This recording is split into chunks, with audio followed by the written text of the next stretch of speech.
Madame Christophe, on vous laisse la parole. Oui, pour... merci beaucoup.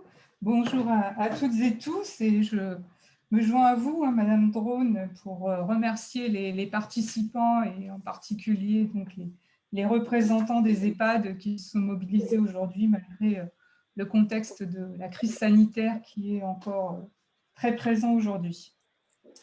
Quelques éléments de contexte en introduction. Tout d'abord, vous rappelez, mais vous le savez, que le secteur médico-social a connu de profondes mutations ces 15 dernières années qui ont aujourd'hui un impact direct sur la qualité de vie au travail qui est ressentie par les professionnels et par votre conséquent sur la qualité de l'accompagnement qui est proposé aux personnes accueillies.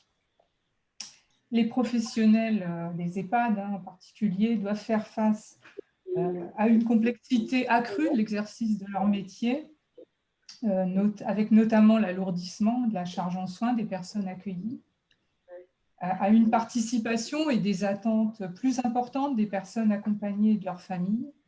Et s'ajoute à cela une recomposition du paysage sanitaire et médico-social, ainsi que le développement des prises en charge en mode parcours qui renforcent les temps de travail en interdisciplinarité, qui donc impactent les métiers. Et dans ce contexte, eh bien, la crise sanitaire a été un facteur d'amplification de tous ces sujets. Alors, je voulais revenir sur l'évolution défavorable de plusieurs indicateurs qui rendent indispensable la prise en compte de la question de la qualité de vie au travail dans les EHPAD. Donc, il s'agit, vous le savez, de l'augmentation de l'absentéisme et du taux de sinistralité, puisque malheureusement, le taux d'accident du travail est supérieur à celui du BTP, qui jusqu'ici tenait le pompon. Au niveau de la direction de l'autonomie, donc notre objectif est d'accompagner les ESMS dans les démarches et dans les projets de qualité de vie au travail. Et ce que nous faisons dans le cadre d'un partenariat étroit avec l'ARACT, et je pense que ce webinaire en témoigne aussi aujourd'hui, et plus largement au niveau de l'ARS, nous travaillons à renforcer l'exercice professionnel en EHPAD et bien sûr la qualité de service. Peut-être pour revenir rapidement sur le travail engagé depuis 2018 avec l'ARACT, nous nous sommes engagés notamment dans des actions collectives avec les EHPAD qui ont permis à 23 EHPAD de travailler sur des projets d'organisation et de réorganisation du travail. Et je pense que M. N en dira quelques mots tout à l'heure. Des retours de ces séances collectives ont été faites sous forme de formats vidéo qui sont accessibles sur nos 2 sites Internet qui ont été largement diffusés. Et puis, nous avons ensemble lancé un deuxième appel à candidature fin 2020 qui a permis à 19 EHPAD de s'inscrire dans de nouvelles actions collectives. En parallèle de cela, des vidéos d'animation pédagogique seront également conçues à partir du témoignage de certains d'entre vous, et notamment de ceux qui ont participé aux premières séances, qui seront axés sur l'organisation du travail possible, même pendant le temps de la crise.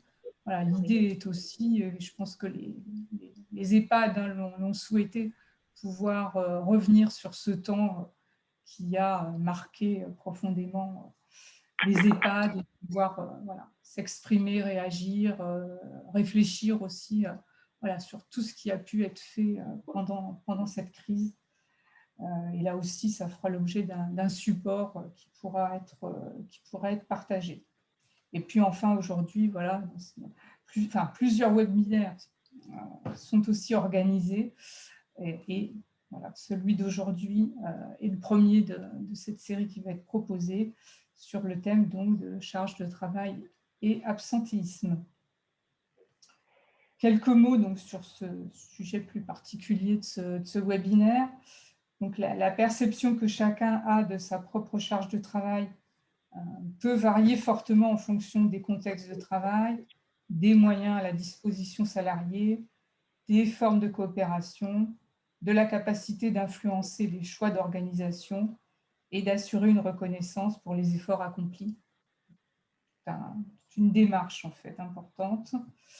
Quant à l'absentéisme, c'est une réalité qui concerne malheureusement de nombreux établissements dans la région. Il est mesuré au moyen d'indicateurs, mais il doit surtout constituer un signal d'alerte pour tous les acteurs de l'établissement et pas seulement au niveau de la direction.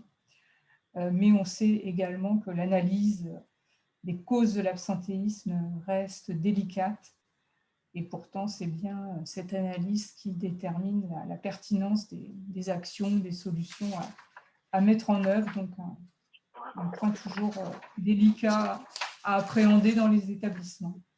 Donc ces deux sujets, effectivement, charge de travail et absentéisme, relèvent avant tout des réalités du travail, de l'organisation concrète et de la façon dont cela est managé au quotidien et en proximité. Donc voilà, c'est l'intérêt en fait de ce webinaire d'aujourd'hui, d'essayer d'échanger collectivement sur ces sujets et d'essayer de mieux comprendre les caractéristiques, les manifestations et d'essayer voilà, collectivement d'agir le plus efficacement possible sur les conditions de travail de tous. Donc voilà, quelques mots d'introduction que je voulais vous donner.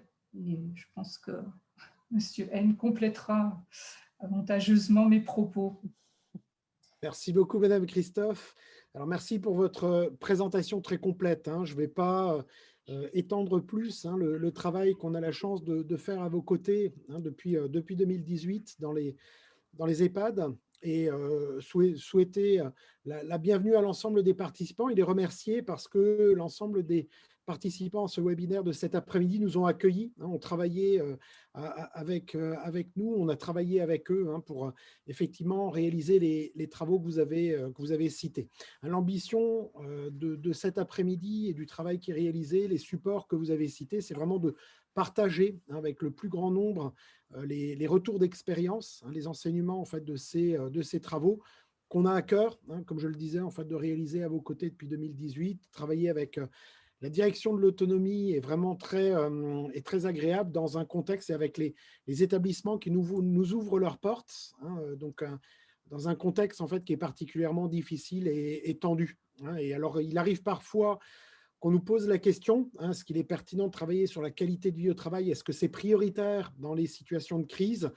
On a cœur à penser que oui, certainement encore plus en situation de crise qu'en situation normale, parce qu'en situation de crise, travailler sur le travail, l'organisation du travail avec l'ensemble des parties prenantes est vraiment quelque chose d'important, développer des actions participatives pour qu'ensemble, on essaie de trouver les solutions pour faire face à des situations en fait, parfois difficiles. C'est vraiment ce qui est au cœur des démarches d'amélioration en fait, de la qualité de vie au travail. Je profite, avant de leur donner la parole aussi, de remercier le travail de mes collaboratrices qui vous accompagnent toute l'année dans le cadre des actions collectives et également les personnes qui se prêtent à l'exercice, des établissements qui vont témoigner, et à Thierry Rousseau, qui est un expert en fait, de ces sujets, expert aguerri des sujets autour de la question de l'absentéisme et de la charge de travail. Donc, il va vous faire un exposé qui, je l'espère, et j'en ai aucun doute, va vous permettre de pousser vos réflexions et d'accompagner en fait, les actions que vous êtes en train de réaliser dans vos établissements. Merci beaucoup et très bonne conférence à vous. Merci Dominique. Du coup, on va passer la parole peut-être à Thierry, sans transition aucune. Alors Thierry, parle-nous de la charge de travail et de l'absentéisme, s'il te plaît. Merci beaucoup Aline, merci beaucoup à l'ARACT Grand Est de cette invitation, de cette occasion de discuter avec vous de deux sujets effectivement qui me tiennent à cœur, absentéisme et charge de travail. C'est vrai que ce sont des choses que je travaille depuis presque 20 ans à l'ANACT et avant aussi comme expert pour les CHSCT, ces questions-là, de toute façon, sont des questions qui se posent un peu toujours. Donc, c'est vrai que j'ai eu l'occasion d'y travailler depuis un certain temps. Quand j'écoutais Madame Christophe de l'ARS, je me dis que presque tout a été dit et que je peux me contenter d'écouter. Effectivement, on pose bien, on définit l'absentéisme comme un révélateur des dysfonctionnements. C'est comme ça que que j'ai eu l'occasion de le définir. Les questions de la charge de travail et de la régulation, effectivement, là, déjà beaucoup de choses sont dites. Ceci dit, je vais essayer de reprendre les questions, peut-être pas dans complètement détail, mais en tout cas de faire une présentation assez synthétique des problèmes posés par la charge de travail dans un premier temps. Qu'est-ce qu'on entend par charge de travail? Vous montrer que c'est un problème universel et que les enquêtes, en tout cas, montrent que la question est très sensible aujourd'hui. Elle est d'autant plus sensible dans votre secteur d'activité. Votre secteur est très particulier à la fois du point de vue de l'absentéisme, de la charge de travail, des accidents de travail. C'est vrai que quand on discute des indicateurs de sécurité, d'accidents de travail, la santé est aujourd'hui un problème, en tout cas c'est un secteur en tout cas particulièrement touché par des problèmes très concrets, d'accidents notamment. Donc on voit bien que ce n'est pas simplement des questions de ressenti général, ce n'est pas seulement des questions de subjectivité. On touche en fait des problèmes d'hygiène, sécurité, de conditions de travail extrêmement aigus aujourd'hui, en particulier dans cette crise qui continue, bien sûr, avec la mobilisation qui a été nécessaire depuis l'année dernière, qui se continue au risque peut-être de l'épuisement du personnel. Donc, merci aussi à Dominique N de cette introduction et j'espère en tout cas qu'on pourra bien discuter. Alors, un premier élément, c'est vrai que je dirais la charge de travail, on en parle tout le temps. La première chose quand on vient en entreprise, quand on intervient comme ça, c'est une question qui tombe sous le sens d'une certaine façon. C'est souvent, bien sûr, par le biais pour dire qu'on en a trop, le plus souvent, c'est ça. On en parle tout le temps. Même si le trop, il est important, vous verrez un peu le graphique que je vous présenterai ensuite, mais le trop peu existe parfois. C'est peut-être pas le cas de votre secteur, bien sûr, mais il m'est arrivé de faire des interventions dans des situations collectives de manque de charge de travail et c'était parfaitement les Ah, personnes qui étaient astreintes à cette situation. Alors, l'objectif, je pense qu'on parle de charge de travail pour nous, mais pour d'autres, je pense pour le management, doit être, il me semble, d'évaluer et de réguler la charge de travail. Je parle d'évaluation et pas de mesure. Je pense qu'il vaut mieux réfléchir à la façon dont on évalue et en plus collectivement cette charge de travail plutôt que de penser qu'on pourra arriver à une bonne métrique, un bon dispositif quantitatif qui dit ce qu'est la vérité de la charge de travail. Je pense qu'il faut se méfier en tout cas de cette notion de mesure de la charge de travail. La charge de travail n'est pas seulement quelque chose d'objectif, c'est aussi quelque chose qu'on ressent. Ça, les ergonomes l'ont très bien dit. Au fond, la charge, ce n'est pas simplement ce qui pèse d'une certaine façon de l'extérieur, c'est aussi la façon dont on peut retraduire cette pression qui vient de l'extérieur en objectif, en activité. Et quand on peut effectivement faire cette espèce de projection de ce qu'on nous demande de faire dans l'activité avec une certaine efficacité, avec une utilité et avec un sens, c'est vrai que la charge de travail à ce moment-là, semble en tout cas beaucoup moins lourde. Et l'objectif, sans doute, du management, c'est d'arriver à cette situation, ce qui n'est pas évident, mais je pense que c'est tout à fait possible avec de la méthode. C'est quelque chose que vous faites de toute façon dans vos situations de travail. La charge, on la régule de toute façon, de façon implicite, informelle. Et l'objectif, l'enjeu, c'est sans doute de passer d'une évaluation implicite, d'une régulation implicite à une régulation plus explicite, posée entre les différentes parties prenantes de l'entreprise. Alors, une petite définition dans le paragraphe du milieu, elle est de note crue de l'ANACT. Réguler la charge de travail, c'est rendre compatibles les obligations et contraintes qui s'imposent à l'entreprise et les ressources dont elle dispose en moyens humains et matériels. Ça, cette définition elle me semble intéressante, encore que parfois il peut y avoir moyen de changer peut-être les obligations et les contraintes. Hein. Ce n'est pas si évident d'ailleurs de définir ce que sont les obligations et contraintes de l'entreprise. Hein. Il est peut-être nécessaire parfois aussi de discuter, de pouvoir en tout cas mettre en cause, mieux ajuster en tout cas ce qui est demandé à ce qui est possible. Hein. C'est aussi une possibilité qui est tout à fait présente. Qu'est-ce qu'on peut imaginer comme boîte à outils pour parler de la charge de travail, pour tenter de la réguler en entreprise? Là, depuis déjà un certain nombre d'années, on a proposé un petit modèle hein, qui est un modèle au fond ergonomique, sociologique, les deux, en tout cas qui permet de différencier ce qu'on peut entendre par charge de travail. Donc, première dimension, charge de travail prescrite, hein, tous les objectifs qui sont demandés, qui s'imposent de l'extérieur, hein, qui correspondent au fond à la tâche, à ce qui est demandé aux personnes, hein, qualitativement, quantitativement également. Une seconde dimension, la charge de travail réelle.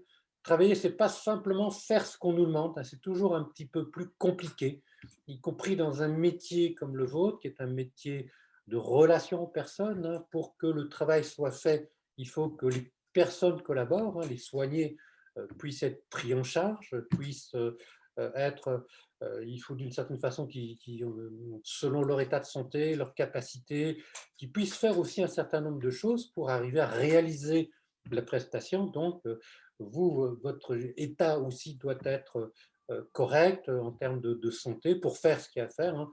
Et en tout cas, la charge de travail réelle, hein, c'est toujours cette espèce d'arbitrage qu'on fait en situation pour atteindre les objectifs fixés, retraduire éventuellement ces objectifs, trouver des collaborations, des astuces, un bon mot qui suffit peut-être à un moment donné pour faire en sorte que les soignés puissent eux aussi faire ce qu'il y a à faire, je dirais, hein, pour atteindre le soin qui est fixé, hein, dans le temps en plus qui est imparti, ce qui n'est pas toujours évident. On en discutera peut-être un peu plus tard tout à l'heure.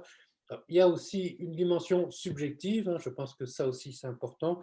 La charge de travail, elle est aussi subjective, c'est-à-dire c'est la façon dont on rend compte, dont on dirait presque du dialogue qu'on a avec soi-même pour dire est-ce qu'on a bien fait, est-ce qu'on a mal fait, est-ce qu'on est reconnu dans ce qu'on fait, reconnu autant par le management que par les collègues. Hein.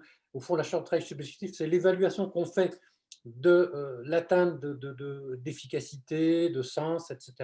C'est important, ça a du sens en tout cas aussi de pouvoir aborder la question de la charge par la subjectivité. Je pense que ça a tout à fait son importance parce que c'est pas non plus parce qu'on n'en fait pas beaucoup que tout va bien d'une certaine façon, et c'est pas non plus parce qu'on en fait beaucoup que ça ne va pas. C'est plus compliqué que ça d'une certaine façon, et la notion de subjectivité permet d'en rendre compte, grosso modo. Et au fond, c'est l'équilibre entre ce que je mets dans mon travail et ce que je reçois en termes de reconnaissance. Si cet équilibre est là, est présent, ben, le sentiment en tout cas que ce qu'on nous demande de faire pèse pourra être amoindri. Si ce qu'on fait a du sens, en tout cas, c'est beaucoup moins lourd, grosso modo. Alors, il y a d'autres termes possibles avec lesquels on peut définir la charge de travail. Elle peut être cognitive, peut être une espèce d'appréciation cognitive, émotionnelle. Je pense que ça, c'est important dans vos métiers en particulier. Hein. Il y a effectivement de l'émotion qui est là. Il faut s'en protéger aussi, bien sûr. Hein. C'est ce que nous disent les spécialistes, psychodynamiciens, etc. On se protège effectivement de la souffrance. Il y a des façons de faire, évidemment. Il y a la ressource de l'équipe et des discussions aussi qui est très importante. On peut aussi avoir des indicateurs hein, de charge de travail hein, physique, hein, le temps, bien sûr, c'est le premier indicateur, bien sûr, dans vos métiers qui est là, qui est tout à fait présent. Il faut faire le travail dans tant de temps, bien sûr, une journée de travail, un nombre de patients à voir, de lavage à faire, etc., de repas à préparer. Il y a en tout cas là quelque chose de tout à fait essentiel. C'est une première dimension un peu industrielle, hein, le temps, la journée. Il peut y avoir des indicateurs de qualité aussi, de délai. On peut en tout cas imaginer discuter d'un certain nombre d'éléments pour cadrer au fond cette charge de travail et lui donner un peu plus corps. Alors, quelle est une question importante là, que je pose ici, hein? Je pense que c'est souvent le cadre de l'équipe de travail qui est le lieu de la régulation de celle-ci. Je pense que là, il y a quelque chose qui est important, qui se fait de toute façon de façon un peu implicite et il faut pouvoir, là encore, le rendre un peu plus explicite. Quand je dis le cadre de l'équipe, c'est l'équipe au sens large, hein, c'est les managers, les salariés, ça peut être les étages. En tout cas, il y a un certain nombre d'éléments importants à prendre en compte pour définir un collectif et essayer de faire en sorte que ce collectif puisse résoudre les questions qui se posent, hein. Ça peut être aussi des questions entre ceux qui arrivent, ceux qui ont de l'expérience, l'intégration des nouveaux, qui est aussi un enjeu extrêmement fort sur ces questions de charge de travail, parce que je pense que c'est là, en tout cas, au sein des collectifs, que ça peut se régler, les trucs, les astuces, la façon de transmettre ces astuces pour aller plus vite, ou bien pour simplement que ça soit moins lourd. Est-ce que c'est commencer par le plus facile, commencer par le plus difficile, etc., etc. C'est toutes des questions qu'il faut se poser au sein des équipes et ça permet d'offrir en tout cas un cadre pour réguler la charge de travail. Alors, je pense qu'il y a aussi l'importance des alertes, hein, des signaux faibles, hein.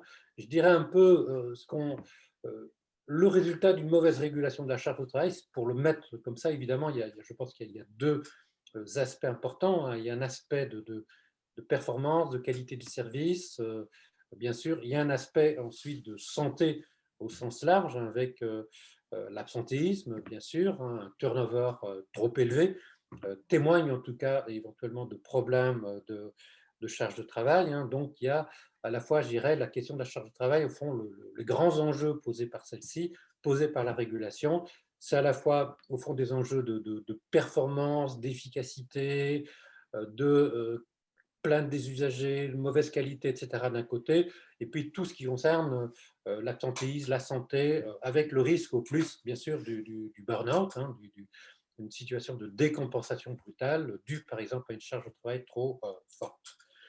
On va passer, si vous voulez, au transparent suivant, hein, qui vous montre, au fond, ça a été fait par l'ADARES, hein, il y a 2 années de référence, 2013-2016. Je pense qu'on aura bientôt la prochaine année. Donc, ça a été fait par la direction d'animation, de la recherche et des études statistiques du ministère du Travail, hein. Donc, c'est la statistique publique, hein, c'est une statistique au fond objective, hein, avec un nombre suffisant de salariés. On leur demande au fond quelle est leur charge de travail, hein. Et là, est-ce qu'on leur demande est-ce que vous avez une quantité de travail excessive, hein, donc la proportion de salariés qui estiment en tout cas que, que leur charge de travail est excessive, hein. Donc, vous voyez, il y a 15% qui ne sont pas du tout d'accord. Il y a, ceci dit, 40% qui ne sont pas d'accord. Attendez, il faudrait que je regarde moi-même de près. Je regardais de près pour me rappeler bien sûr comment on me demande une qualité de travail excessive. Moi, ce qui me semble avoir, hein, c'est les deux dernières colonnes, hein, parce qu'au fond, vous avez déjà 30% des salariés qui estiment qu'on leur demande une charge de travail excessive et 10% tout à fait d'accord. Ce qui fait qu'on a 40% de salariés qui estiment que leur charge de travail est excessive, hein, ce qui est quand même beaucoup, hein. Quand j'évoquais tout à l'heure l'équilibre à trouver dans la charge de travail, on voit en tout cas que la situation aujourd'hui est quand même caractérisée par une quarantaine de pourcents de salariés qui estiment que leur charge de travail est excessive, hein. 2013 à 2016, ça bouge pas beaucoup. On verra si en 2019 ou en 2020, il y a eu des augmentations fortes, hein. On peut penser que le pas du tout d'accord Là, c'est une charge de travail, une sous-charge peut-être, hein, on peut le poser comme ça, et que ça, évidemment, la sous-charge de travail est sans doute problématique. Donc, voilà pour la charge de travail. Je vais passer maintenant à l'absentéisme, à dire un peu ce qu'on peut en penser de l'absentéisme et comment on peut le comprendre. C'est vrai que je pars quand même d'une définition assez large de l'absentéisme, avec des indicateurs qui le mesurent peut-être. Hein. Vous avez de nombreux indicateurs qui permettent d'approcher en tout cas une évaluation de l'absentéisme, parce qu'il n'y a pas effectivement dans les entreprises, il n'y a pas dans le système de reporting, en tout cas il n'y a pas directement une case en tout cas qui est l'absentéisme. On reconstruit l'absentéisme à partir en tout cas d'un certain nombre de données, hein, les données d'absence par exemple pour maladie ordinaire, avec un certificat médical délivré évidemment par le médecin. Il y a les maladies longues, il y a l'absentéisme pour maladie professionnelle, il y a l'absentéisme ponctuel. Bon, il y a plusieurs choses, en tout cas, il y a plusieurs façons de définir l'absentéisme à partir des indicateurs. Hein. Je pense que là, on en discutera peut-être. Hein. Pour les managers, effectivement, de passer par les indicateurs, c'est extrêmement important. Il y a les accidents de travail. Hein. Je pense qu'on peut mettre en tout cas les accidents de travail dans la case absentéisme pour avoir en tout cas une représentation à partir des indicateurs relativement larges, même si la complication, c'est effectivement qu'il y a des absences qui ne relèvent pas beaucoup ou pas du tout de l'absentéisme à proprement dit, parce qu'il y a des absences qui sont tout à fait normales, hein, bien sûr. Hein.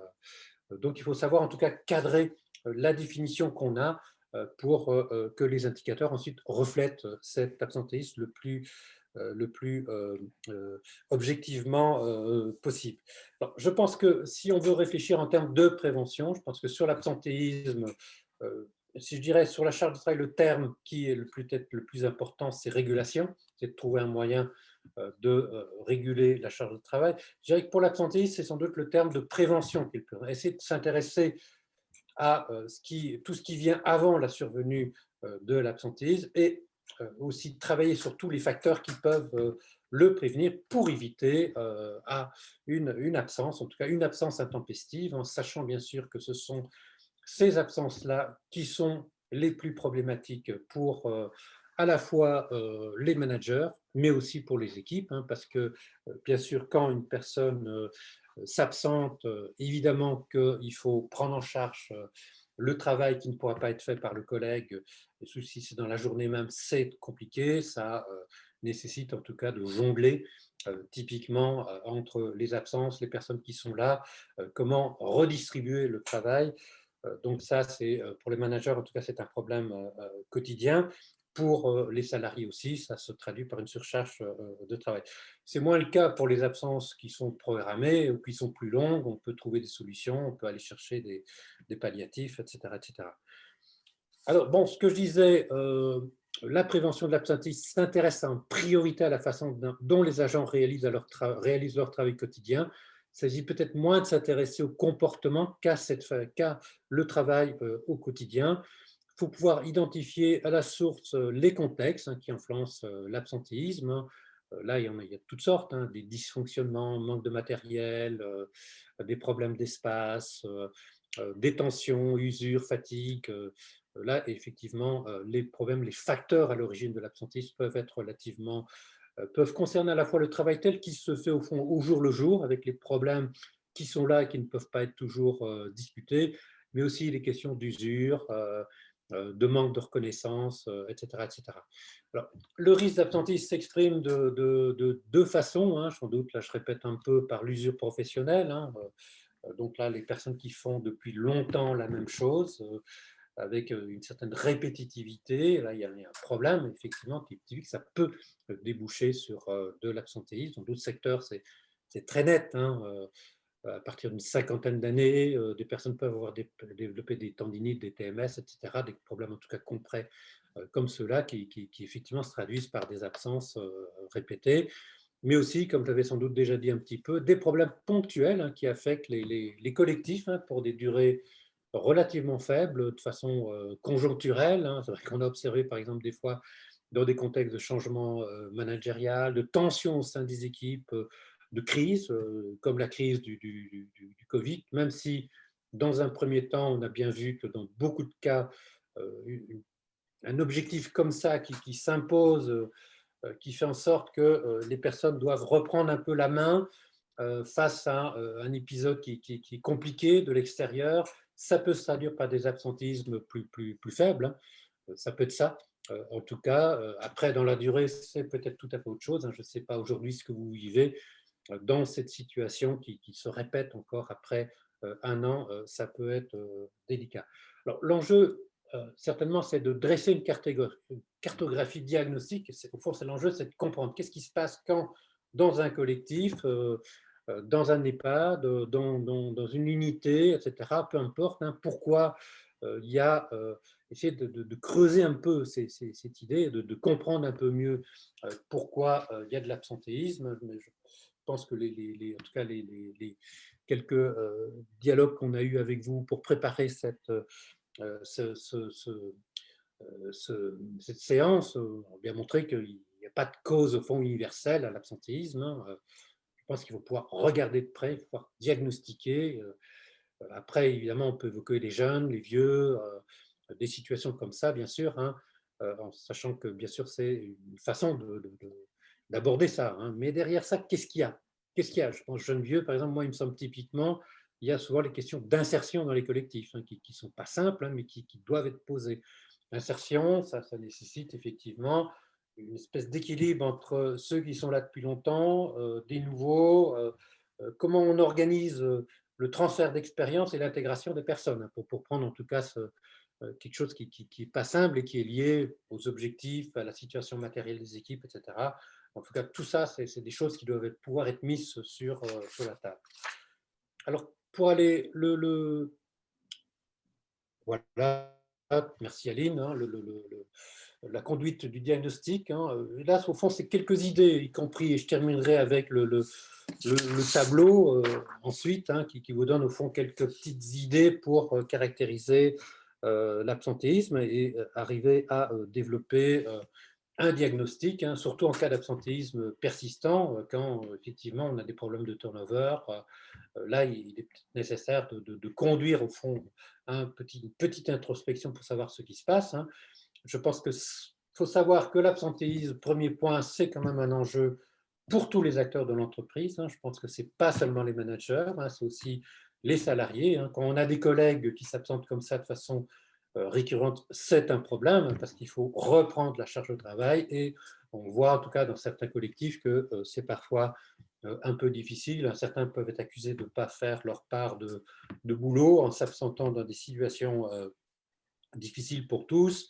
Donc là, effectivement, on voit bien que l'absentéisme, c'est un problème commun dans l'entreprise. Ce n'est pas simplement les managers, bien sûr, même si c'est souvent eux qui doivent porter en tout cas le fardeau de la gestion de l'absentéisme, les remplacements, revoir les équipes, tout ça au quotidien, c'est extrêmement compliqué pour eux.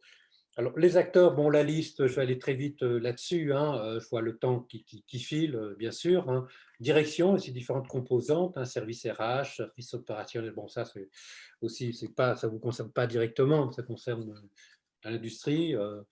Donc, nécessité peut-être d'un projet de prévention de l'absentéisme partagé, au fond, par tous ces acteurs, représentants du personnel, CAN intermédiaire et de terrain. Les personnes ressources de la santé, médecins du travail, infirmerie, les représentants du personnel, c'est important, qui puissent être mobilisés eux aussi dans une optique de prévention de l'absentéisme. Et peut-être avant de vous passer la question, faire un petit tour de table et un dernier tableau qui vous permet en tout cas une espèce d'aide-mémoire concernant la gestion de l'absentéisme. Ça peut être utile en tout cas pour conduire un diagnostic. Vous avez d'un côté les différents problèmes qu'on peut identifier, les caractéristiques du travail, le contexte socio-organisationnel, la vie hors travail. Je ne l'ai pas mentionné, mais effectivement, la question de l'absentéisme est liée aussi à ce que vivent les personnes à l'extérieur. Et ce que nous a révélé d'une certaine façon aussi cette crise, c'est que pour bien gérer les situations, y compris au travail, il faut pouvoir aussi réfléchir à l'articulation entre vie au travail et vie au travail. Donc, ça a du sens de pouvoir se poser cette question. Hein, en tout cas, quand les écoles étaient fermées, c'était particulièrement problématique pour beaucoup. Dans votre secteur, c'était particulièrement compliqué aussi. Hein, vous étiez au contact, effectivement, direct de personnes qui étaient infectées. Il y avait le contexte familial, il y avait le voisinage. Il y avait toute une série de choses comme ça qui conditionnaient votre capacité à être présent. Donc, on sait bien que c'était compliqué. Il faut pouvoir, en tout cas, en tout cas, je vous laisserai avec, évidemment, ce petit aide-mémoire avec des facteurs significatifs, des liens potentiels avec l'absentéisme. C'est bien, ce sont des liens potentiels, hein, parce qu'on n'est pas évidemment dans un modèle déterministe. Hein. Là encore, ce n'est pas parce que le travail est exigeant qui conduit à l'absentéisme. C'est plus compliqué que ça. Hein. Le lien entre charge de travail et absentéisme, il n'est pas direct. Hein. Il est évidemment médiatisé par toutes sortes de choses, hein, par la reconnaissance, par la capacité d'avoir une carrière, un parcours, par des analyses de poste, une prise en charge collective, je dirais, de l'absentéisme aussi, qui est extrêmement, ou de la régulation de la charge de travail. Hein. C'est la capacité, là encore, des collectifs d'être organisés, d'avoir des discussions sur le travail, hein, des espaces de discussion sur le travail, hein, ce qu'on promeut, nous, à NAC, de façon systématique.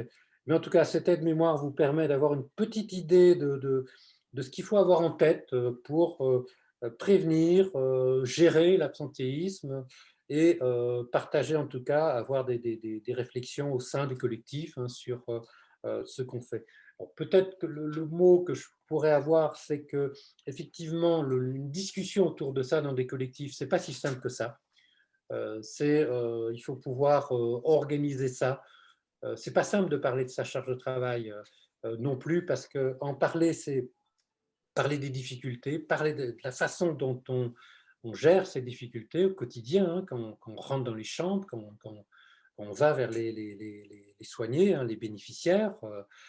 C'est pas évident. Donc, parfois, il faut un peu de méthodologie. Et c'est vrai que cette méthodologie, nous, on la propose, hein, à travers le cadre que je vous propose ici, qui donne en tout cas des points de repère pour en parler et discuter à la fois de la charge de travail, de l'absentéisme, des éléments qu'on peut mobiliser pour en parler, des éléments de contexte, de cadre qui permettent d'en discuter.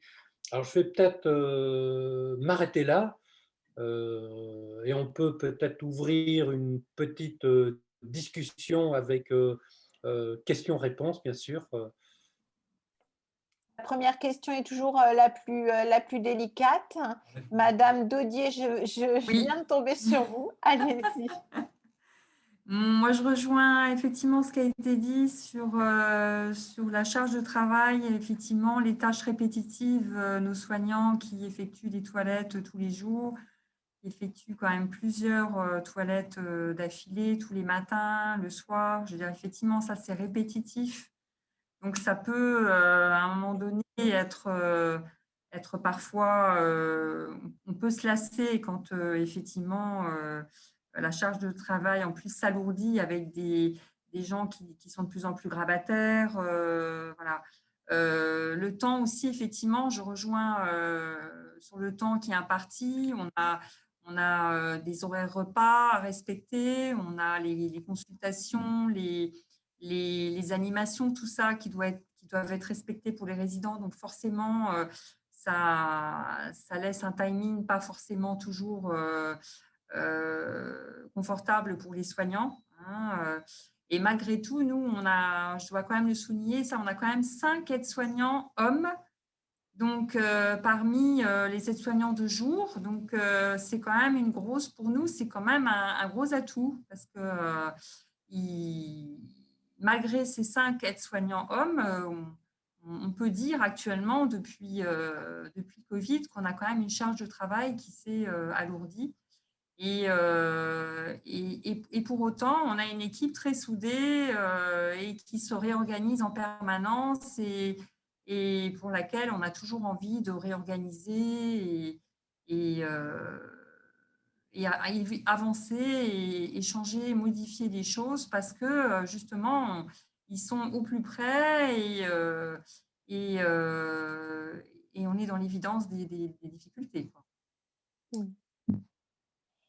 Et par contre, nous, on ne ressent pas trop le problème d'absentéisme. Oui, c'est d'autant plus fort que quand on a fait un peu le tour pendant cette crise, hein, on vous a interviewé chaque établissement, hein, qui ont fait partie, on va dire, de la première vague des clusters. Bon, mauvaise plaisanterie. Les premières sessions d'action collective, hein, pour faire notre dernière journée collective, hein, vous nous avez quand même tous dit qu'il y avait du présentéisme finalement. Et du coup, moi, ça m'évoque une question. Peut-être, je me permets, parce que je vois que personne peut-être prend la parole, mais du coup, Thierry, qu'est-ce qu'on peut dire de ce présentéisme, sachant que parfois, il y a du présentéisme aussi parce qu'il y a la prime qui va bien, il y a le 13e mois qui peut être en lien avec son absence. Si on n'est pas absent, on a le 13e mois complet, on a la prime complète. Qu'est-ce que ça peut avoir aussi comme impact sur peut-être la charge de travail et la régulation de cette charge?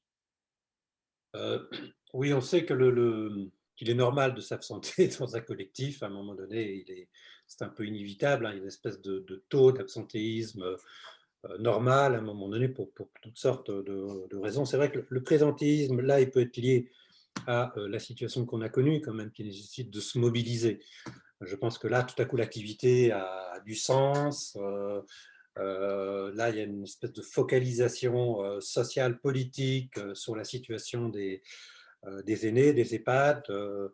Et je pense que ça évidemment, la motivation peut être beaucoup plus forte. Et puis, on est obligé d'y aller parce que, effectivement, si personne n'y va, on aura des gens qui vont être qui risqueront de mourir, qui seront en tout cas qui seront en plus mauvaise santé. Donc, tout à coup, l'activité, elle a eu sans doute beaucoup plus de sens qu'elle a pu avoir normalement. Elle est en tout cas, elle a eu les feux des projecteurs étaient depuis un an étaient braqués en tout cas sur le secteur sanitaire et social de façon assez évidente et forte.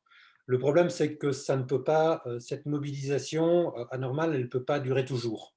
Et que le présentéisme, on sait qu'à un moment donné, il peut être générateur d'absence, on peut venir au travail malade, épuisé, et il peut avoir des formes de décompensation, d'accident. Donc attention à cette situation, s'il y a un surtravail en tout cas, hein. Là, il y a cette question qui peut être posée, qui est un peu importante. Attention au présentéisme. Après, je ne crois pas, moi, que je pense que ce que manifeste aussi, je ne sais pas si quand on dit ce qui assure la présence, ce qui réduit l'absentéisme, je pense qu'il y a les facteurs de motivation extrinsèques, on peut les poser comme ça, qui sont les jours de congés supplémentaires, la reconnaissance trébuchante. Elle a de la valeur, certainement, mais je pense qu'on ne doit pas non plus penser qu'il n'y a que ça qui permet d'assurer la présence. Je pense que ce qui permet d'assurer la présence, c'est des discussions sur le travail, des formes de coopération, c'est s'assurer que le collectif fonctionne bien, qu'il y a une reconnaissance, la reconnaissance du travail bien fait, par exemple, entre pairs, c'est extrêmement importante, entre aides-soignantes, chacune a une façon de faire, et à un moment donné, il faut discuter au fond de ces façons de faire. C'est là aussi qu'il y a des gisements, je dirais, de construction du sens au travail, hein, dans les collectifs, dans les discussions. Donc, il ne faut pas non plus, c'est pas qu'il faut tout le temps discuter, hein, je pense que là non plus, c'est pas ça, mais il faut pouvoir assurer un certain nombre d'échanges sur le travail pour permettre aux personnes de se reconnaître dans ce qu'elles font. Et ça sera sans doute, le travail sera moins lourd. Après, je pense qu'il faut pouvoir, ça c'est plus difficile, hein, dans le temps, pouvoir construire des parcours pour les personnes. Je pense que c'est important de pouvoir se dire où elles seront dans 5 ans, 10 ans. Et que dans 5 ans, 10 ans, ce ne sera pas tout à fait la même chose. Qu'on aura intégré l'expérience d'une façon ou d'une autre. Là, il faut peut-être inventer sur le terrain en fonction des situations. Il y a des personnes qui sont usées, comment on fait pour les maintenir à l'emploi, c'est cette notion de désinsertion, de prévention de la désinsertion professionnelle. Si vous avez des assistantes, des aides-soignantes de 55 et plus, 55 et plus, là, parfois, l'usure, elle est là. Elle est forte. Vous avez des personnes. Qu'est-ce qu'on fait à ce moment-là? C'est pas évident. C'est pas évident, bien sûr, d'inventer des parcours pour éviter l'usure. Mais je dirais que au fond, l'usure, la prévention de l'usure, il faut arriver à l'intégrer dès le début de la carrière. Et là, donc on est sur l'intégration, on pourrait du coup aussi parler des collectifs au moment de la crise, avec l'arrivée de bénévoles où on a repris des personnes en retraite, etc. Mais là, on voit Madame Dupin dans le chat nous met, on a eu après la première vague, donc une première vague où le présentéisme était fort pour le coup, une vague d'accidents du travail sur l'été, et ce n'est pas le seul témoignage qui va dans ce sens. On a de nombreux témoignages qui nous disent que voilà, après la première vague où il y a vraiment eu du présentéisme, il y a eu du coup de l'absentéisme du fait d'accidents du travail. Madame Bousselet, vous voulez réagir peut-être? Pour ma part, ce qui me paraît le plus important, en particulier dans la période Covid, mais aussi au quotidien, parce que ce n'est pas spécifique pour moi, c'est vraiment la notion du collectif. C'est-à-dire que si les équipes se sentent entendues, soutenues, avec une attention particulière de l'encadrement et de la direction par rapport à la situation vécue, et qu'elles peuvent exprimer ce qu'elles vivent de manière aisée comme de manière difficile, je pense que la notion de collectif, à ce moment-là, va pouvoir permettre à toutes les personnes qui le constituent de se retrouver dans le travail qui est à faire. Et du coup, de développer de l'entraide, de développer des formes un peu peut-être inhabituelles pendant la période Covid, où on a vu effectivement des personnes qui n'étaient pas, comment vais-je dire, qui n'étaient pas habituées à aller vers d'autres services qui ont voulu y aller, des personnes qui ne voulaient pas rester à la maison, bien que, je pense en particulier aux femmes enceintes, bien que la réglementation nous demandait de laisser les femmes enceintes à la maison, elles souhaitaient venir travailler parce qu'elles voyaient bien que la charge de travail était énorme. Donc, je pense que c'est vraiment la notion du collectif, la notion d'équipe qui est essentielle et qui fait que dans des moments comme celui-ci, la situation a pu être facile ou plus facile à gérer. Est-ce que quelqu'un veut poursuivre un dernier petit commentaire ou une question avant de passer à la suite?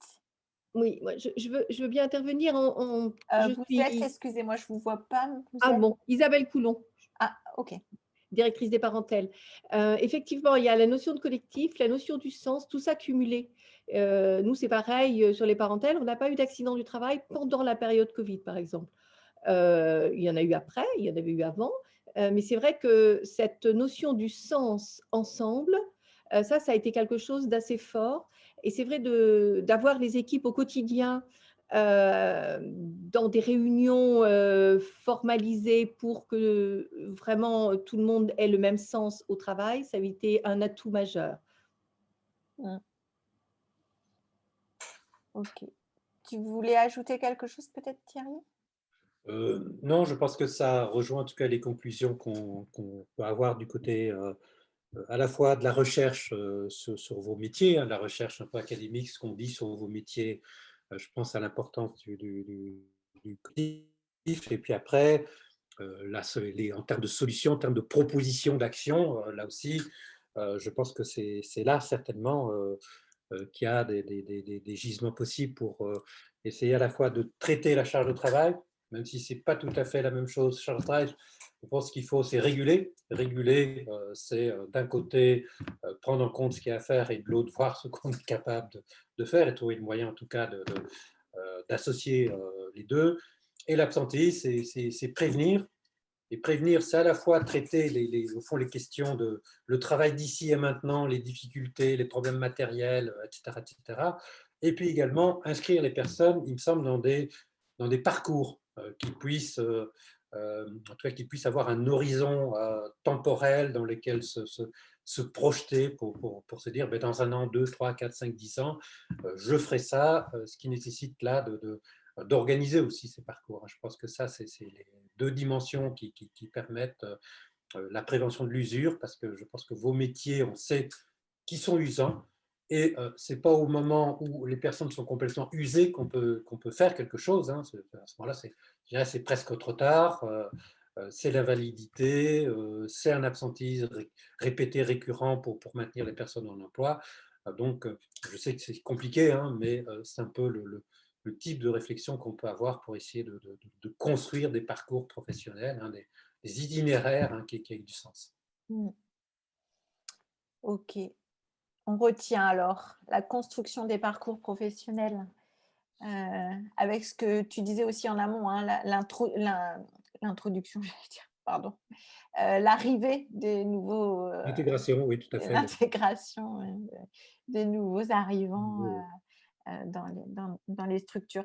Du coup, je propose peut-être à Madame Daudier, puisqu'elle doit nous quitter relativement tôt. Je vous remercie d'avoir eu la patience. Et du coup, ce qui effectivement nous intéresse, c'est d'avoir des différents témoignages. Alors, témoignages du côté des soins, pour le coup, avec vous, Madame Daudier. Qu'est-ce qu'on fait quand on est IDEC dans un EHPAD et qu'il y a de l'absentéisme et une charge de travail à réguler pour le coup comment ça se passe au quotidien, quelle marge de manœuvre vous pouvez avoir, voilà, quels sont tous vos leviers finalement dans votre quotidien. Oui, donc nous, on avait déjà revu donc, la réorganisation tant sur le plan des plannings que sur le plan des soins donc, depuis 2018, donc, ce qui nous a permis de souder une équipe soignante, donc d'avoir moins justement d'absentéisme depuis l'année dernière notamment, malgré le Covid. Donc, il faut effectivement… Nous, on a aussi créé, avec UNEOS, on a pu créer un site qui s'appelle Youg, où le personnel soignant peut s'inscrire et faire des missions. Donc, ça, c'est essentiellement pour ceux qui souhaitent avoir un petit plus dans le mois et qui veulent faire des heures supplémentaires. Donc ça, c'est un des moyens. On a recours à l'intérim, bien sûr, aussi. Parfois, on désorganise un poste de journée, par exemple, pour qui vienne remplacer un poste du matin ou de l'après-midi.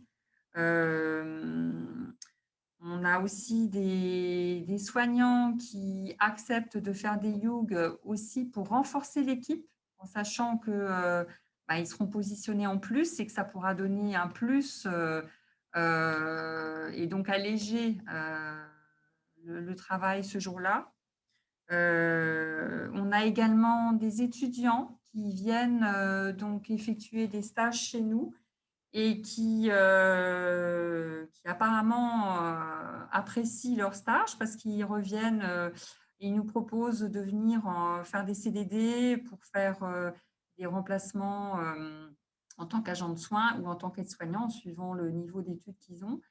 Et donc, les week-ends et les vacances, on a la chance d'avoir ces stagiaires qui renforcent l'équipe également. Donc, c'est un plus puisqu'ils connaissent déjà l'EHPAD, ils connaissent la structure, ils connaissent l'organisation. Donc, c'est des gens, enfin des personnes, des jeunes, mais qu'on n'aura pas besoin de former puisqu'ils le seront de par leur stage. Voilà. On a également, donc c'est une... Qu'est-ce qu'on a d'autre pour l'absentéisme? On a une AS de jour qu'on a dû passer de nuit. Et en fait, ça lui plaît beaucoup plus d'être AS de nuit. Donc là, on a une AS qui est en arrêt de travail depuis déjà un petit moment. Et donc, cette AS de jour est passée de nuit. Et donc, du coup, effectivement, c'est un poste vacant de journée, mais d'avoir 2 AS titulaires de nuit, c'est quand même une sécurité parce que la nuit, il y a quand même 69 résidents à surveiller. Donc, voilà, c'est quand même mieux d'assurer ces postes par une ou un titulaire. On a également une organisation, ce qui donne aussi une charge de travail aux soignants, c'est aussi ce problème de cohésion entre notre prestataire Elior, qui sont les ASL. Ça fait un petit moment qu'on a demandé à ce que des fiches de poste soient établies pour justement vraiment bien coordonner le travail des AS et le travail des ASL. Parce que ça peine dans l'organisation aussi bien de l'une que de l'autre. Et donc ça reste un point à améliorer parce que ça peut aussi épuiser l'équipe, hein, ce genre de choses au quotidien, que ce soit au moment des petits déjeuners, des toilettes, ou au moment des repas, ou au moment des couchers du soir. Il y a vraiment des choses qu'il faut coordonner. Voilà, sinon, Au moment au moment qu'on a pris là pour préparer un petit peu notre rendez-vous, vous nous avez expliqué hein, que la réorganisation de 2018, c'était aussi ce qui permettait de faire face à un absentéisme fort, un turnover aussi important dans votre structure. Et à la fois, vous avez réorganisé, là vous venez de nous donner un peu concrètement ce que ça donne. Pour le coup, vous nous aviez aussi dit que vous avez mis en place des espaces de dialogue sur le travail et de votre point de vue, ça pouvait aussi être un moyen de prévention finalement de l'absentéisme et un moyen aussi de réguler la charge. Est-ce que vous pouvez nous en dire peut-être c'est-à-dire qu'effectivement, donc là, on en ressent, là, on sent qu'il y a aussi un besoin à nouveau de refaire une réunion quand il y a une charge qui s'alourdit ou quand il y a des soucis particuliers. Effectivement, on prévoit une réunion d'équipe. Normalement, il devrait y en avoir tous les mois. Là, il y a un petit moment qu'on n'en avait pas fait parce qu'on était parfois dépassé par les événements. Mais là, la semaine prochaine, on a prévu à nouveau une réunion avec les soignants parce qu'il y a effectivement un besoin de leur venir en aide sur la charge de travail qui s'est alourdie au niveau des aides alimentaires. Donc là, il faut qu'on les écoute et puis qu'on apporte des solutions pour que pour eux, effectivement, ils ne soient pas laissés, qu'on ne soit pas juste à écouter et puis à attendre que les choses aillent mieux, parce que ça n'ira pas mieux, malheureusement. Hein, c'est quelque chose qu'il faut prendre en compte.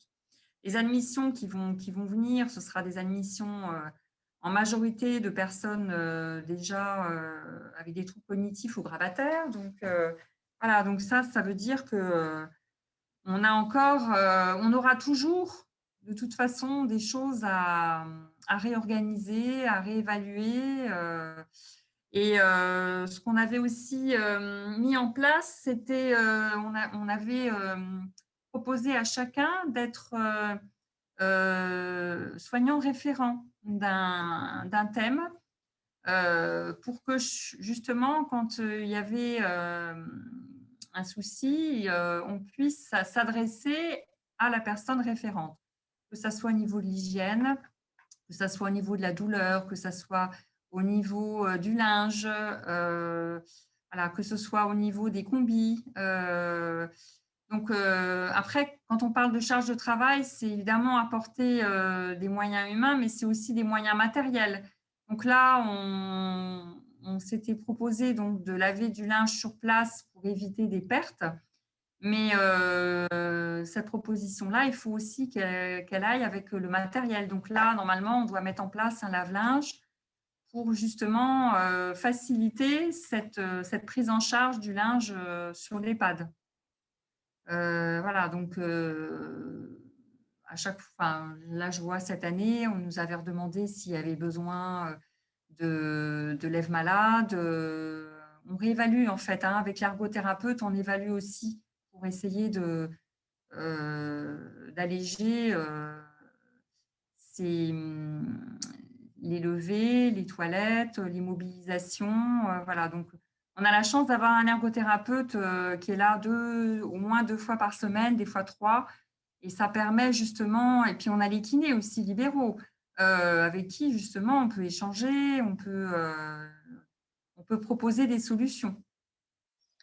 Ouais. Du coup, vous êtes sur des questions d'usure, hein, qu'évoquait Oui, pour le oui. coup Thierry Rousseau dans ses propos. Ce qui me permet peut-être d'aller directement vers Madame Alves. Madame Alves, en tant que représentante du personnel, comment on discute finalement dans un CSE, alors pour les EHPAD qui sont plutôt du côté du public, les CTE, si je ne m'abuse, ou les CHSCT, comment on discute de l'impact sur la santé du métier finalement, de la pénibilité au travail sur ces questions-là? Est-ce que ça se discute? Comment on discute de l'absentéisme quand on est membre du CSE? Alors, bonjour à tous. Donc oui, ça se discute en réunion CSE, ça se discute aussi entre collègues, puisqu'on est représentant du CSE, donc on vient nous voir directement. Et l'avantage qu'on a, c'est que donc, je suis représentante du CSE, mais je suis aussi animatrice prévention au Parentel de Reims, ce qui fait qu'en ayant la double casquette, ça permet de faire le lien tout de suite et la communication est efficace. Du coup. Et on remonte tout de suite les difficultés à la direction. Ça se fait tout seul. Alors, du coup, sur cette question-là d'absentéisme et de charge de travail, qu'est-ce que vous pouvez nous en dire? Qu'est-ce qu'on fait quand on est membre CSE ou animatrice Oui, prévention? alors, en fait, ce qu'il y a eu dans l'historique, c'est en 2018, l'EHPAD est rentré dans une démarche de qualité de vie au travail, d'où, du coup, mon poste. Et de là, justement, il y a eu tout un état des lieux sur l'absentéisme en général, sur les accidents du travail. Et en 2018, on avait un taux assez important d'accidents du travail. Et il y a eu toute une démarche qui est rentrée en action et qui a permis aujourd'hui d'avoir un impact, tout du moins, sur les accidents du travail. Alors, cette démarche, elle s'est faite avec la direction. Hein, c'est la direction qui est rentrée cette démarche et qui a donné des moyens. Alors déjà, des moyens financiers. Il y a eu, comme disait Madame Daudier, un investissement dans tout ce qui est matériel. Donc, il y a eu un état des lieux. Alors, quand je dis il y a eu, c'est vraiment conjointement avec la direction et les équipes. C'est vraiment un travail qui a été fait tous ensemble et on a identifié les besoins et priorisé parce qu'on ne peut pas tout faire d'un coup. Donc, du coup, il y a eu un investissement, un gros investissement sur le matériel, donc chaise de douche à roulettes, lève-personne, parce qu'il faut savoir quand même que l'EHPAD des Parentèles de Reims, c'est un EHPAD spécialisé dans la maladie d'Alzheimer et démence apparentée. Donc, avec un public des résidents avec une prise en charge spécifique. Effectivement, les résidents rentrent en EHPAD de plus en plus dépendants, donc du coup, une charge de travail alourdie, on va dire. Donc, tout ce qui est matériel de mobilisation, ça a été renforcé. Et là, au jour d'aujourd'hui, on peut dire qu'au niveau matériel de mobilisation, on est bien. Et ça, on le voit quand même, et les équipes le disent, comment dire, ça allège la charge de travail en tous les cas. C'est concret. Après, il y a eu donc toute la démarche. Il y a eu aussi 2 postes d'aides-soignants référents qui ont été créés. C'est-à-dire, c'est un travail en 12 heures ici. Donc, il y a l'équipe A, l'équipe B, jour et nuit. Et il y a eu un aide-soignant référent pour chaque équipe de jour. Donc, l'aide-soignant référent, il est là de 8 heures à 20 heures. S'il y a une absence, il pallie à l'absence. Sinon, il est sur ses missions quotidiennes. Donc, souvent, c'est pas souvent, c'est même pas souvent, c'est tout le temps, c'est justement du renfort dans les équipes. Voilà, on a aussi un projet qui est finalisé, il va démarrer en septembre. C'est sûr, parce qu'il y a eu l'investissement matériel, mais il y a aussi tout ce qui est le corps, notre corps, comment on prend soin de notre corps, être à l'écoute du corps. Donc là, on a un projet Ciel Bleu, justement financé par l'ARS, Harmonie Corps et Esprit. Donc c'est, comment dire, initier, prendre conscience de son corps, en prendre soin. Donc, on démarre notre travail, parce que c'est un travail quand même difficile, il faut le dire, il est physique, psychologique. Donc, on le démarre, on s'échauffe, étirement. Après, ce sera au cas par cas, ça va démarrer en septembre. On pourra faire un état des lieux, des statistiques dans 2 ans. C'est un projet sur 2 ans. Mais en tous les cas, le but, il est là, c'est de prendre conscience de son corps et d'en prendre soin. Voilà, et là aujourd'hui, donc on est rentré dans la démarche Action collective qui a démarré là. On a eu notre première journée d'action collective le 23 mars. Et puis ensuite, il y a, donc c'est un travail quotidien, hein, c'est l'analyse des accidents du travail. Donc moi, je suis vraiment plus basée sur les accidents du travail, parce que c'est vrai, comme on disait tout à l'heure, l'analyse de l'absentéisme, ça reste quand même compliqué, dans le sens où on devine hein, les raisons, les causes, mais vraiment les mettre noir sur blanc, c'est compliqué. Ça reste délicat quand même. Et sinon, en grande partie, pour nous, en tous les cas, les causes des accidents du travail, c'est un accident du travail sur 2 est lié à un trouble du comportement. Donc ça, pareil, comment on appréhende, donc il y a des formations, on est formé tous les ans, on a une neuropsy qui est là à temps plein, une psychologue. Elles font des temps soignants toutes les semaines, où là, justement, on peut aborder le sujet qu'on veut. C'est un temps de discussion. Toutes les semaines, on fait un point sécurité, donc tout ce qui est prévention liée à la mobilisation. Voilà, je pense que j'oublie des choses, mais ça paraît déjà pas mal. Ouais. Pendant notre temps de préparation également, vous nous avez donné quelques éléments qui peut être parfois discutés en CSE, mais que aussi Thierry Rousseau a évoqué dans son propos. C'est souvent l'idée que sont plus les jeunes hein, qui peuvent être le plus absents. Voilà, qu'est-ce que vous pourriez nous dire là sur ce conflit générationnel, ou peut-être pas un conflit, mais… Je pense pas que ce soit nous, on ne ressent pas de conflit en tous les cas. De mon point de vue, en tout cas, je ne ressens pas de conflit.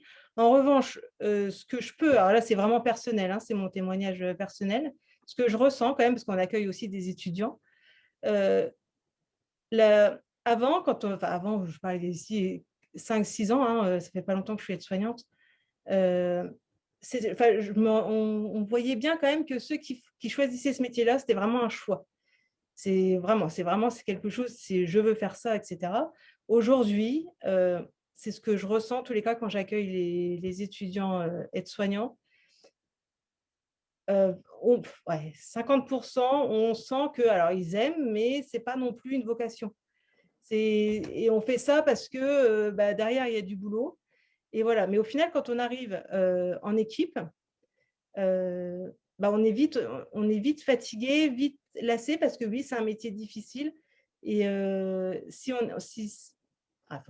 vocation, c'est peut-être un grand terme, mais si on n'est pas animé, en tous les cas, par une volonté de faire ce métier-là, on peut être vite épuisé et vite blasé, quoi. Enfin, ça ne nous plaît pas. Donc, du coup, oui. Ça, Du c'est coup, vraiment le ressenti que j'ai aujourd'hui. Du coup, ça a un impact sur la façon dont vous allez accueillir les nouveaux, enfin, donner Oui. à voir de ce qu'on fait. Qu'est-ce que ça a comme impact? Est-ce que ça vous use aussi, vous? Alors, ça peut, en tous les cas, ceux qui sont en poste, effectivement, ils sont là. Ma collègue, est-ce qu'elle va être là ce matin? Elle ne va pas être là. Tout à l'heure, ce que disait M. Thierry, c'est tout à fait ça. Du coup, déjà, je ne suis même pas arrivée au travail, que je me pose la question de savoir si ma collègue va être là. Donc, je suis déjà fatiguée, en fait. Psychologiquement, ça m'épuise. Alors, ici, ce qu'on fait, ce qu'on essaye de faire, c'est les nouveaux. Il y a une fiche d'accueil qu'on remet à l'arrivée.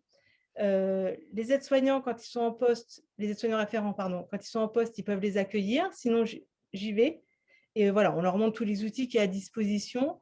Là où c'est le plus compliqué, c'est quand c'est des remplaçants qui vont être là sur une grande période, ça va, on les forme. Par contre, quand vous avez, c'est ponctuel sur une journée, donc là, on va leur expliquer ce qu'il y a. Et le lendemain, si c'est une autre personne, il faut recommencer. Donc là, oui, il peut y avoir une fatigue qui s'installe. C'est à prendre en compte en tous les cas. Ouais, la difficulté de conserver des collectifs stables, quoi. Oui.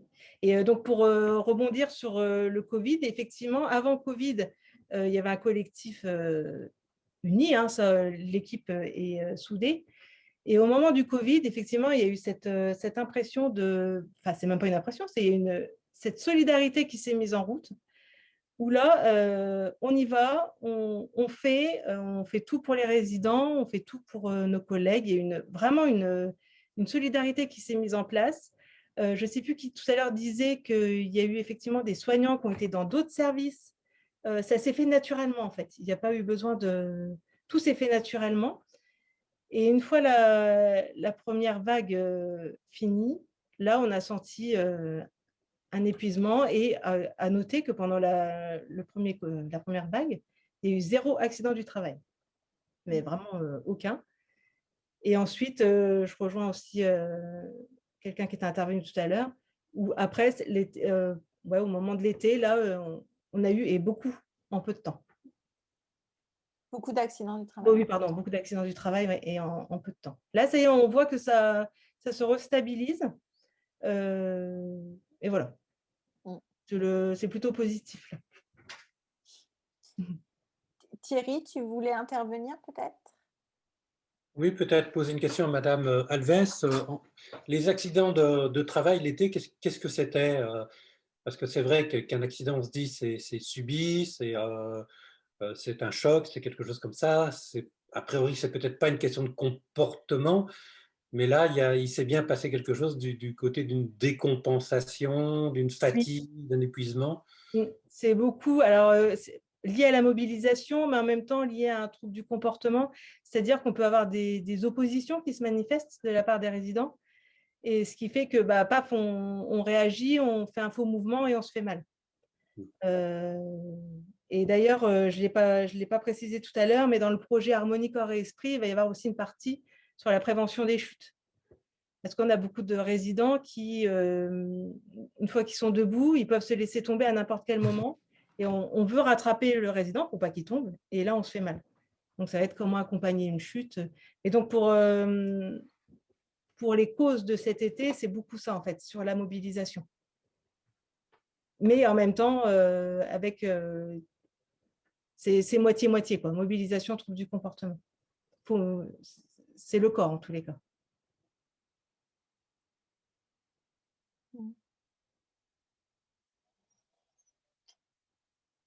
Thierry, non? Peut-être, c'est là qu'on voit qu'il est difficile de faire une espèce de séparation entre corps et esprit, accident physique, et puis les questions de comportement, d'attitude. C'est quand même associé en pratique. C'est pas, il n'y a pas de frontières complètement délimitées. Et c'est là aussi qu'on voit que la charge de travail, c'est pas quand elle est dure, qu'on l'a subie. Parfois, elle peut être intense, forte, on y fait face. Mais après, c'est jusqu'à quand, bien sûr. Puis c'est ce qu'on dit, on travaille avec des humains, donc voilà, il y a ce facteur-là aussi à prendre en considération. Oui. Du coup, on va peut-être se retourner vers Madame Bousselet. Madame Bousselet, quand on entend tout ça, on se dit, OK, du coup, quelle politique managériale ou quelle politique de prévention quand on est à la direction, comment on peut travailler sur cette question-là d'absentéisme et de charge de travail? Alors, ce n'est pas simple, hein. Ce serait mon résumé. Merci, Madame Bousselet. Alors, tout d'abord, par rapport à la charge de travail et l'absentéisme en EHPAD, je pense qu'il y a plusieurs notions dont il faut tenir compte. La première, c'est que ce sont majoritairement des agents féminins qui travaillent dans nos établissements, agents féminins qui assurent aussi la charge des enfants et bien évidemment de la maison. Comme je l'ai dit tout à l'heure, l'essentiel pour moi, c'est quand même le travail d'équipe et le collectif et presque l'obligation en tant que chef d'établissement que chaque agent soit acteur de son travail et de son parcours dans l'établissement. Et puis, je pense qu'il faut aussi avoir en tête la théorie sur la résistance au changement. Elle est extrêmement importante dans nos établissements, en tout cas de mon expérience, qui sont passés, comme le disait Madame Christophe tout à l'heure en introduction, presque du Moyen Âge par rapport au fonctionnement où on était sur des hospices, des maisons de retraite, et où maintenant où nous sommes sur des EHPAD où on nous demande de la qualité et de la performance et de l'efficience H24, 365 jours par an, efficience et qualité H24 que nous ne pouvons pas obligatoirement mettre en place systématiquement, en particulier à cause de l'absentéisme. Pour moi, en tant que directrice, puisque vous me posez la question, je pense que la question essentielle pour moi, c'est le management des équipes. Pour moi, il doit se faire en confiance, en échangeant, en informant, mais aussi et surtout en autonomisant, en déléguant le plus possible et en travaillant de la même manière avec l'encadrement qui a un rôle essentiel. Si l'encadrement n'est pas lui-même dans le même sens que la direction sur ce sujet, obligatoirement, la situation va être compliquée. J'ajouterais que dans ma vision, je dirais que tous les agents, quels qu'ils soient, sur tous les services, parce qu'il n'y a pas que des soignants, sont capables d'évoluer, alors plus ou moins, à leur rythme, à certains moments et pas d'autres, et que du coup, l'intérêt, c'est d'encourager l'expérimentation, les essais, par exemple les changements d'horaire, de laisser les agents proposer eux-mêmes quelle organisation ils souhaiteraient mettre en place, et du coup, de se poser la question au niveau des managers, est-ce que c'est faisable ou pas? Est-ce que certaines idées sont à reprendre ou pas et à encourager? Vous avez parlé tout à l'heure d'anticiper. Je pense qu'il y a un élément important pour l'encadrement comme pour les directions, c'est vraiment la GPMC et le maintien dans l'emploi. Nous avons énormément de mal à recruter, alors peut-être pas en ville, hein, mais en tout cas dans les EHPAD des zones rurales, le recrutement est un vrai souci, à la fois par rapport à l'image des EHPAD, mais aussi par rapport au vivier potentiel de recrutement qui est possible. Et de fait, si nous ne travaillons pas sur la fidélisation, sur l'image de l'établissement, sur comment rendre l'établissement attractif, nous n'aurons pas d'embauche, nous ne stabiliserons pas nos effectifs, donc nos collectifs, et l'absentéisme va perdurer, ce qui va obligatoirement épuiser les équipes et entraîner probablement une qualité de soins qui est moins performante.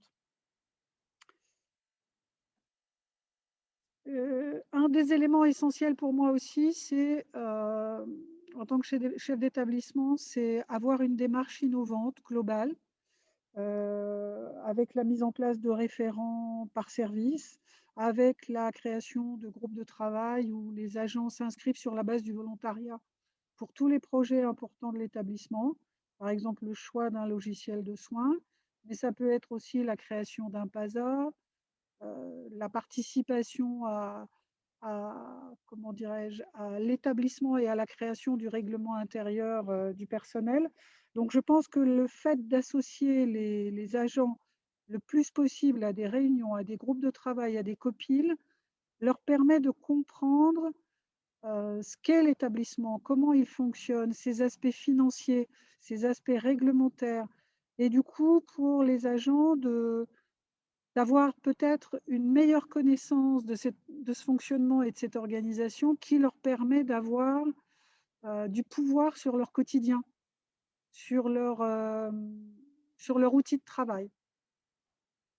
J'ai noté aussi que pour moi, en tout cas, le fonctionnement hiérarchique descendant, je pense que ça n'est plus du tout d'actualité et qu'il faut absolument aller le plus possible vers un fonctionnement de management plutôt horizontal.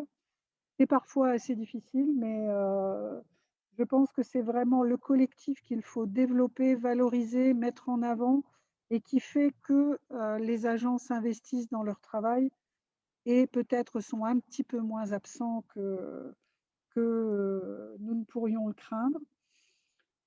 J'ajoute pour peut-être aller en complément de la GPMC que la formation est un vecteur pour moi très fort d'évolution professionnelle et que cette formation, elle doit s'adresser à tous les métiers. Et elle est pour moi aussi un des moyens de travailler sur le maintien dans l'emploi.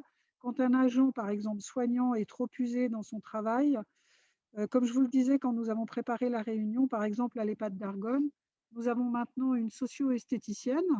Nous sommes les seuls de Meuse et je pense qu'il n'y en a pas beaucoup en France.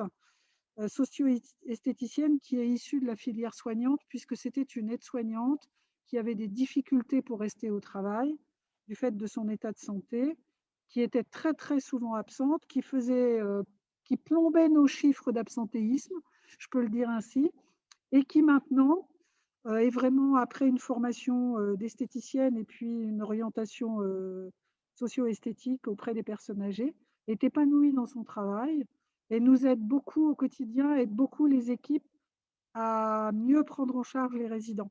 Donc, je pense que la formation doit permettre de sortir certaines équipes ou certains agents d'un contexte d'absentéisme qui peut être long, dur, difficile à vivre et qui peut aussi épuiser certains agents. Concernant la charge de travail, j'aurais envie de dire, et ça a été dit tout à l'heure dès le début, je pense qu'elle est… chacune d'entre nous a sa propre appréciation de sa charge de travail. Vous avez montré un graphique tout à l'heure. J'étais quand même étonnée que plus de 50% des agents qui, a priori, ont répondu, pensent qu'ils ne sont pas en charge excessive de travail. Même si c'était en 2013 et 2016, on l'a vu tout à l'heure aussi par rapport au Covid en 2020, je pense que vraiment c'est très difficile d'apprécier la charge de travail. Parce que c'est du ressenti, parce que ça n'est pas toujours objectivé, parce que cela dépend aussi de l'équipe dans laquelle vous travaillez.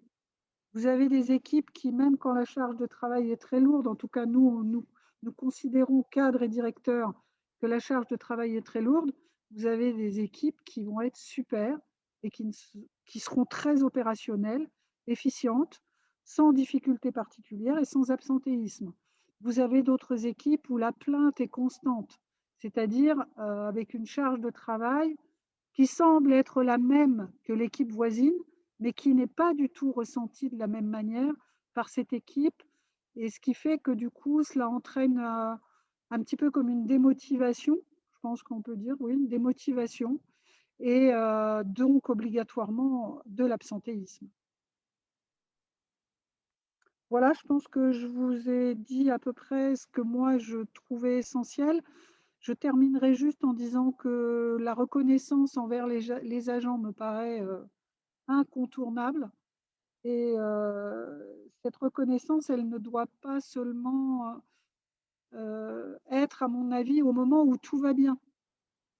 C'est parfois aussi quand tout semble aller mal que montrer de la reconnaissance aux agents peut être, à mon avis, très, très productif en termes de gestion de l'absentéisme et de la charge de travail. Voilà. Peut-être Thierry, tu veux réagir? Quelques points qui m'ont semblé particulièrement intéressants. C'est vrai, quand j'ai discuté tout à l'heure de parcours, et on en avait discuté dans la rencontre préliminaire qu'on avait eue pour préparer la journée d'aujourd'hui, hein, le poste de socio-esthéticienne, moi je trouve que c'est vraiment quelque chose de très intéressant parce que ça permet d'éviter la désinsertion professionnelle. Si on peut financer des postes, et la question est sans doute pas simple, bien sûr, de ce type-là, à travers la formation, ben, ça donne l'exemple d'une personne qui a pu développer un parcours alternatif, qui a pu pallier une situation d'usure professionnelle, de difficultés particulièrement fortes en termes de maladies chroniques ou autres. Et on voit bien qu'il faut faire preuve parfois d'imagination pour essayer de trouver quelles peuvent être les alternatives possibles. Alors, je suis tout à fait d'accord avec l'idée d'évaluation difficile de la charge de travail, et vous soulignez ce que j'ai aussi souligné, qui est l'importance de l'équipe, du collectif, et que les collectifs ne sont pas du tout identiques. Hein. Vous avez effectivement des collectifs qui, on ne sait pas trop par moment pourquoi fonctionnent mal. Hein. Des fois, ça peut être à cause d'une personne, ça peut être la relation managériale qui est problématique. Mais c'est vrai que c'est là que la reconnaissance, que la régulation de la charge de travail devient effective. Et ça, je pense que ça se travaille par la relation managériale, même s'il n'y a pas de solution toute faite. Hein. Faut que chacun ait une place. Ce que vous dites aussi sur le contrôle que les personnes peuvent avoir sur leur environnement est extrêmement important. C'est ça qui permet aux personnes de se sentir utiles, avec la reconnaissance qui est là. Et évidemment, on en espère que lorsqu'on a tout ça en place, que l'absentéisme sera moins fort, moins élevé.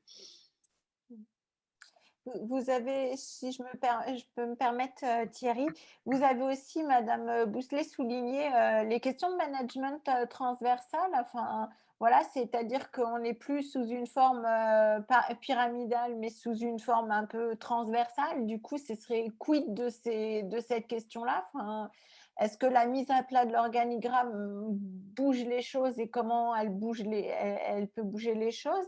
Et puis, finalement, le management au quotidien peut aussi avoir un impact sur la régulation de la charge et de l'absentéisme. Voilà, quel est le point de vue du coup d'une direction sur ce sujet? C'est évident. C'est-à-dire qu'en fonction, c'est ce que je vous ai dit tout à l'heure, quand je disais que pour moi, c'était essentiel que le management aille dans le même sens que la direction en termes de responsabilisation des agents, de les laisser prendre des initiatives, voire de les autonomiser le plus possible.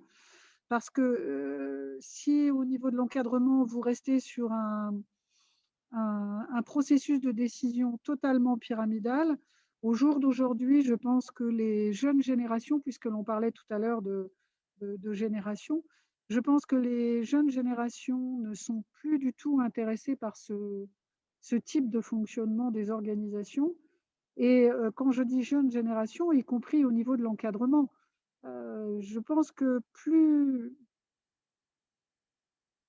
les cadres se saisissent de la possibilité plus le management se saisit de la possibilité de laisser de la place aux agents, même si au final, c'est le manager, c'est le cadre ou le directeur qui peut-être va devoir arriver à prendre la décision définitive si celle-ci n'aboutit pas.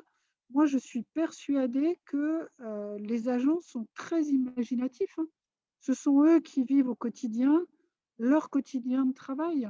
Donc, ce sont eux qui sont capables de dire aux cadres et aux directeurs, non, écoutez, là, aujourd'hui, je suis désolée, hein, c'est lundi, nous sommes à la lingerie, par exemple, ou nous sommes, je ne sais pas, moi, dans un service infirmier. Aujourd'hui, c'est une journée où on va être complètement surbooké. Est-ce que l'on peut s'organiser différemment les lundis dorénavant?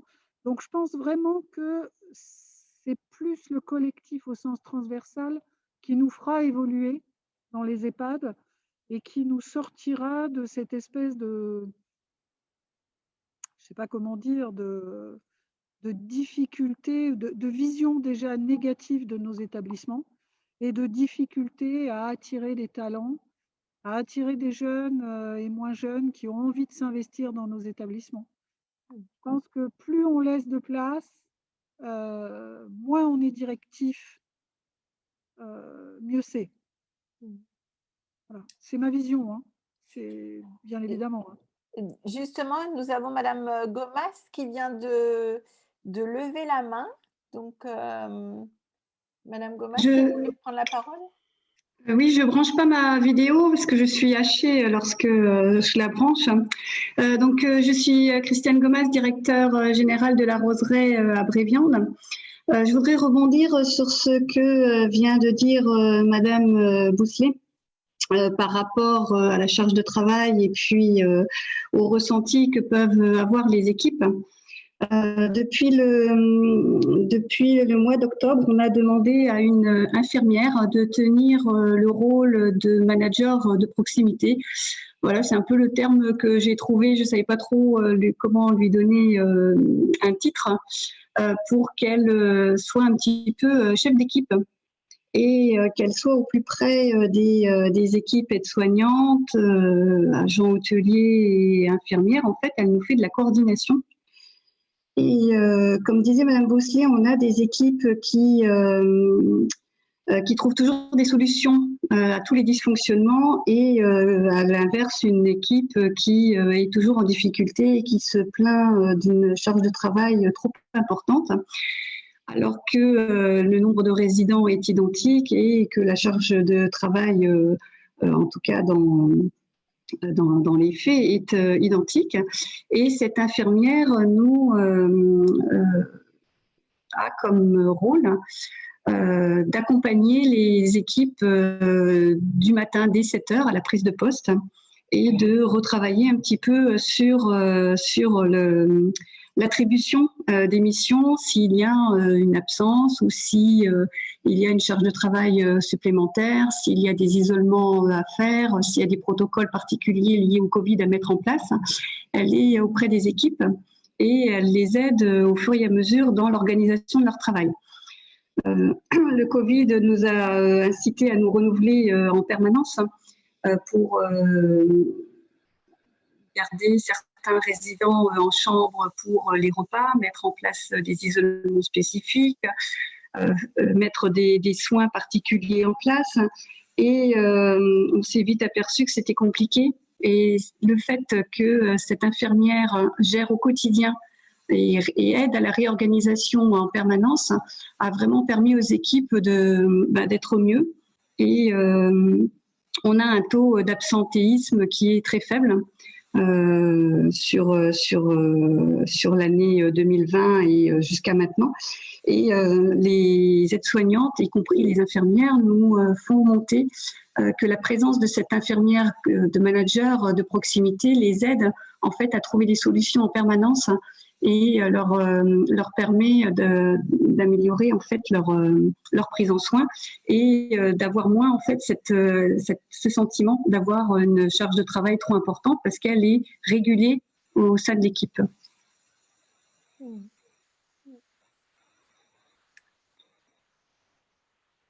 Quelqu'un veut poursuivre peut-être avec une prise de parole?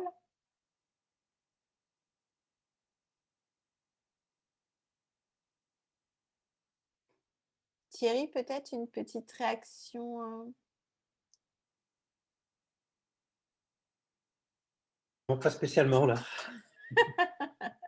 Ok, merci Thierry. Non, mais on voit bien qu'il s'agit de faire preuve d'inventivité d'une certaine façon pour trouver des moyens de réguler par une différenciation des métiers peut-être un peu. Vous avez des métiers de soins, il y a des métiers de support, il y a des métiers comme ça, comme l'exemple qui vient d'être donné, l'animatrice socio-esthéticienne. Je pense que ça permet de construire, là encore, je pense que ça permet de construire des trajectoires et de réguler la charge de travail au quotidien. En fait, moi, si je peux dire, Madame Drone, ce Bien qui est sûr. important à souligner, c'est qu'il faut que les personnes qui viennent travailler dans nos établissements, mais aussi ceux qui ou celles qui y travaillent déjà, aient comme vision que les organisations ne sont pas figées. En fait, l'organisation, elle est capable d'évoluer presque tout le temps, voire elle évolue tout le temps en fonction de la charge de travail, justement. Or, ce qui peut mettre certains agents en difficulté et entraîner de l'absentéisme, c'est cette antériorité qui peut avoir été connue d'une organisation qui ne change pas, tel jour, du lundi au vendredi, tous les jours, le matin. Les lits doivent être refaits à 10h30 ou 11h. Ils ne peuvent pas être faits l'après-midi, ils ne peuvent pas être faits la nuit, ils ne peuvent pas être faits très tôt le matin. Vous voyez, c'est un exemple un peu caricatural, mais ce que je veux dire, c'est que nous sommes passés à autre chose. En fait, maintenant, nous sommes obligés d'avoir des organisations qui bougent constamment. Et ça, c'est quelque chose qui peut entraîner, déstabiliser certains agents et entraîner de l'absentéisme, à mon avis.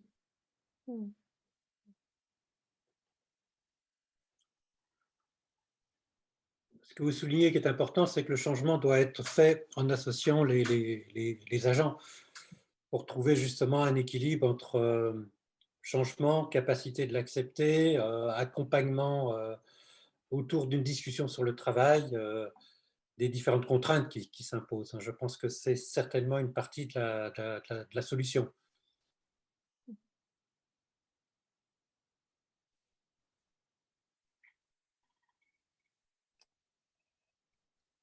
Pour moi, c'est une belle conclusion, ces derniers propos. Est-ce que quelqu'un veut faire un commentaire, réagir ou pour le coup, nous nous en arrêtons là?